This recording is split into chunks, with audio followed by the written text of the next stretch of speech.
ஒரு நாய்க்கு வெறி பிடிச்சிருச்சு, அது ஆட்டை கடிச்சு மாட்டை கடிச்சு பெரியார கடிச்சு ஒரு நாளைக்கு கண்டிப்பாக பிரபாகரன் அவர்களையும் கடிக்கும் அப்படின்னு சொல்லி நம்ம 2 நாளைக்கு முன்னாடியே வீடியோ போட்டு இருந்தோம். அப்போ எல்லோரும் இந்த நாம் தமிழர் கட்சியினுடைய தம்பிகள் வந்து ரொம்ப ஆழமா முட்டு கொடுத்தீங்க.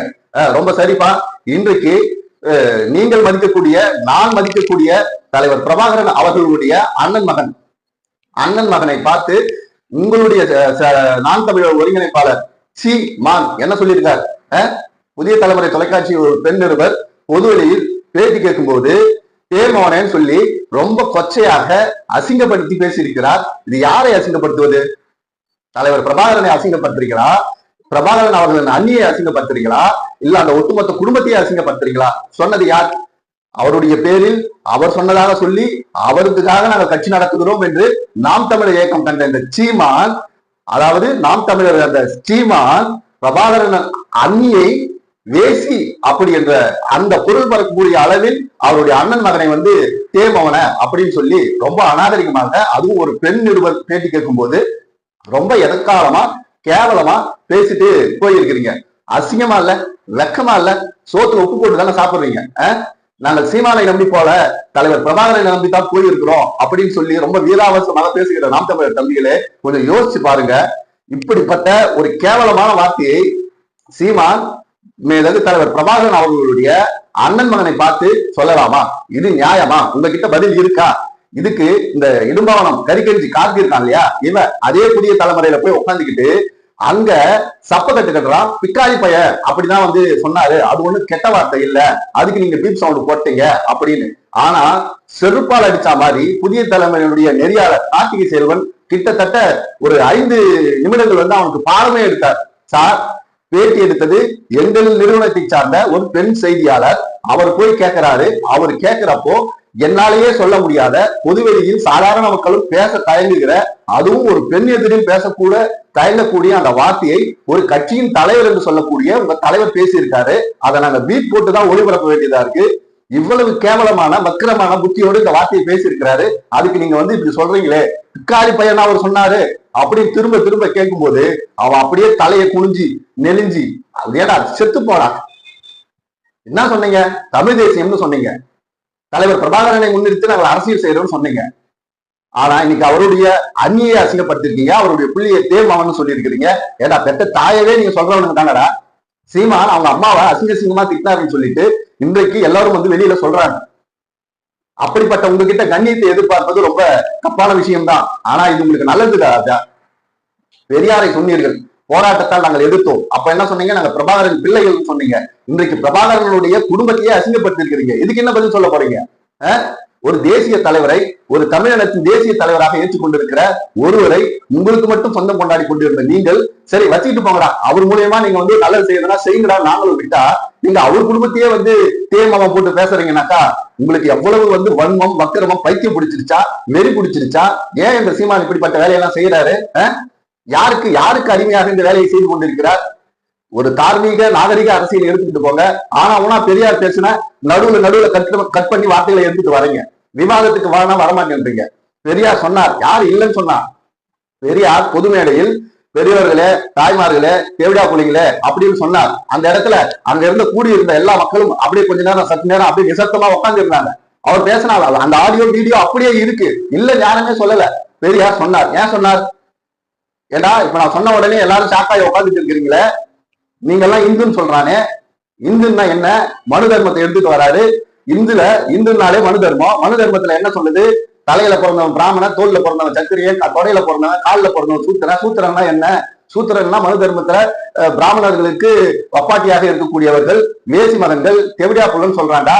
அப்ப நம்ம எல்லாம் யாரா அப்படின்னு கேள்வி கேட்டு மக்களை சிந்திக்க வைத்தா தந்தை பெரியார். இந்த முழுசா பேச சீமானுக்கு தெம்பு இருக்கா?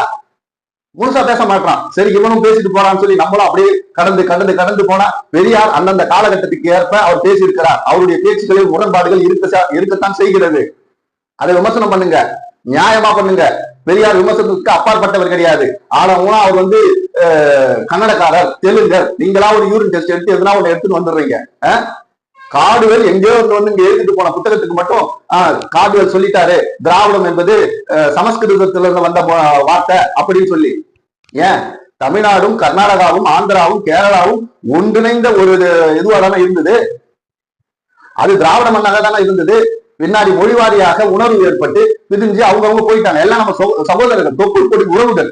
மொழி பற்று இருக்கலாம், மொழி வெறி இருக்கக்கூடாது. ஆனால் சீமான் செய்வது மொழி வெறி, அதாவது சமூகத்திற்கு குந்தகம் விளைவிக்க வேண்டும் என்கிற ஒரு கெட்ட எண்ணம். இப்போ பிரஸ்ல எல்லாரும், அதாவது கோயம்புத்தூர்ல தான் சீமான் பேசினது, பிரபாகரன் அவர்களுடைய அண்ணன் மகனை வந்து தேமவன் என்று சொன்னது இந்த பிக்காளி பைய சீமான். அதாவது இடுமாவனை காட்சி சொல்றாரு இல்லையா, பிக்காளி பையன்றது ஒன்றும் தப்பான வார்த்தை இல்லைன்னு சொல்லி, அந்த அடிப்படையில இந்த பிக்காளி பைய சீமான் சொல்றது என்னன்னா, கோயம்புத்தூர்ல தான் பேசுனது.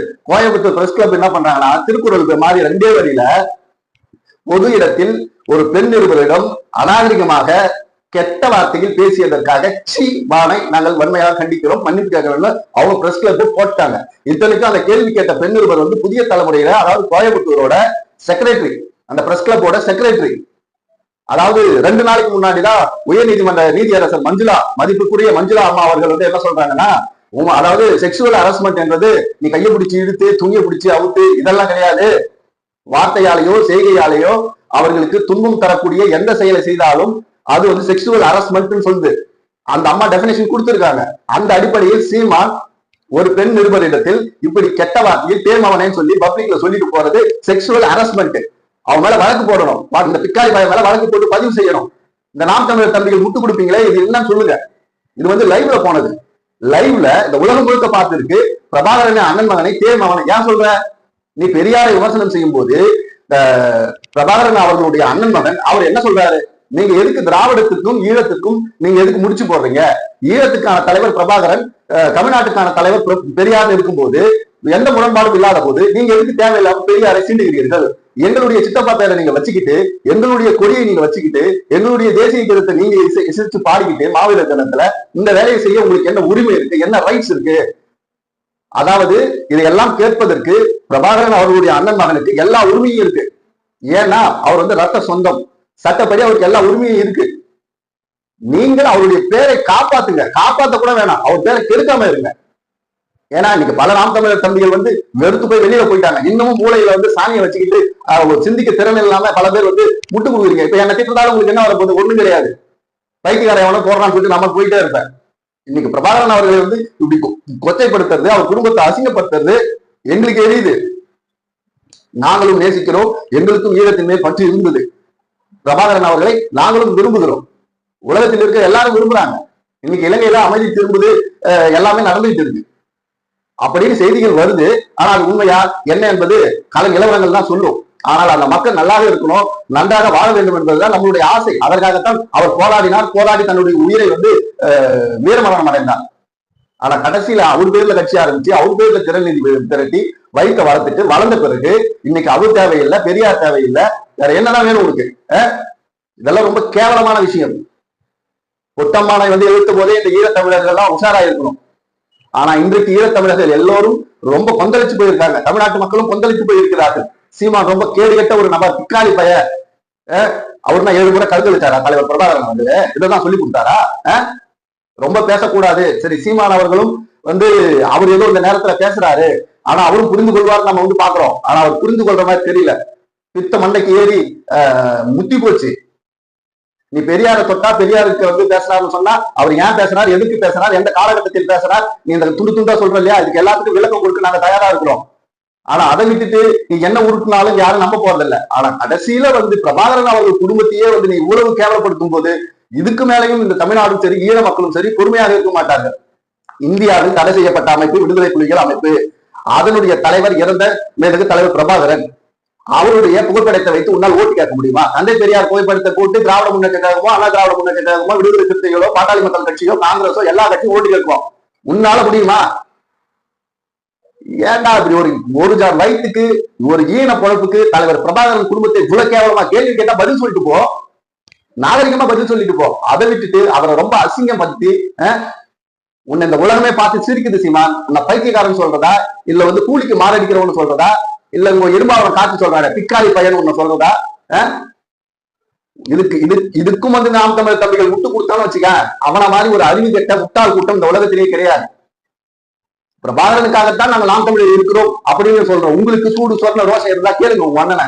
எதுக்காக 1000 இருக்கட்டும், அவர் என்ன வேணாலும் பேசிட்டோம், நம்ம அண்ணனோட அண்ணன் புள்ள இல்லையா, அவர் இப்படி தப்பா பேசலாமா அப்படின்னு சூடு சொன்னா இருந்தா கேளுங்க, தெம்பு இருந்தா தைரியம் இருந்தா தில்லு இருந்தா ஒன்னால கேளுங்க. பெரியார விமர்சிங்கள், என்ன வேணா கேளுங்க. ஏன்னா பெரியார் விமர்சனத்துக்கு உட்பட்டவர், அவரை விமர்சனம் பண்ண சொல்லி அவரே சொல்லியிருக்காரு. தலைவர் பிரபாகரனை, ஒரு இறந்து போனவரை, ஒரு போராளியை, அவர் தான் அவரை வச்சுதான் பிச்சை எடுக்கிற இந்த சீமா, பிக்காளி பைய சீமா. அப்படி இருக்கும்போது நீ அவருடைய அண்ணன் மகளையே நீ வந்து தேர்வு மாவன்னு சொன்னா நீ எவ்வளவு கேவலமான மனுஷன். இந்த நாம் தமிழர் தம்பிகள் கிட்டே விடுற, ஏன்னா லைவ்ல போனதை எல்லாரும் பார்த்துருப்பீங்க. முட்டு கொடுக்குறவங்க முட்டு கொடுங்க, உண்மையிலேயே சிந்திக்கிறவனா இருந்தா அதுக்கு என்னன்னு பதில் சொல்லி தொலைங்க. கடைசி வரை இந்த கூட்டம் இப்படியேதான் இருக்கும்னா அது அப்படியே இருந்துட்டே போகட்டும். இந்த அரசியலை அதாவது ரொம்ப கேவலமாக அநாகரிகமாக மாற்றி கொண்டிருக்கிற இந்த சீமானுக்கு ஒரு முடிவை யாரும் கட்ட முடியாது. நாம் தமிழர் தம்பிகள் தான் கட்ட முடியும். சீமானின் பிம்பத்தை நம்மளால உடைக்கத்தான் முடியும். ஆனா உங்களை மாதிரி ஒரு 100 பேர் கூட இருந்தாலே போதும், அதை வச்சு அவர் குழப்பம் ஓட்டிடுவார். உங்க வாழ்க்கை வீணா போயிடும். எப்படி போறீங்களோ போங்க. ஆனால் இப்ப வந்து இந்த பிரஸ் கிளப்புக்கு எல்லாம் ரொம்ப இந்த நிருபர்களுக்கு எல்லாம் இப்பதான் உண்மையிலேயே சூடு சொன்ன வந்திருக்குது. கண்டனங்களை தெரிவிக்க ஆரம்பித்து விட்டார்கள். நேற்று ஈரோடு பிரச்சாரத்துல வந்து அவர் தங்கியிருந்த வீட்டை முற்றுகையிடுவார்களோ அப்படின்ற பயத்துல பாதுகாப்பு வலயத்துல இருக்கிறார். தமிழக அரசு உண்மையிலேயே என்ன செய்து கொண்டிருக்கிறது என்பது ஒரு கேள்விக்குறியாக இருக்கு. ஒருவேளை மிதகு தலைவர் முதலமைச்சர் மு க ஸ்டாலின் ஐயா அவர்கள் வந்து இதற்கு ஒரு முடிவு கட்டுவார், அதற்கான சரியான சட்ட நடவடிக்கை எடுப்பார் என்ற நம்பிக்கை இன்னும் தமிழ்நாட்டு மக்கள் இருக்கிறார்கள். இதை மிக சரியாக கையாள வேண்டும். அப்படி இல்லை என்றால் இந்த பிக்காளி பய சீமா மாதிரி பல பேர் வந்து நம்மளும் அரசியல் பண்ணலாம் அப்படின்னு சொல்லிட்டு எல்லாம் வர ஆரம்பிச்சிருவா.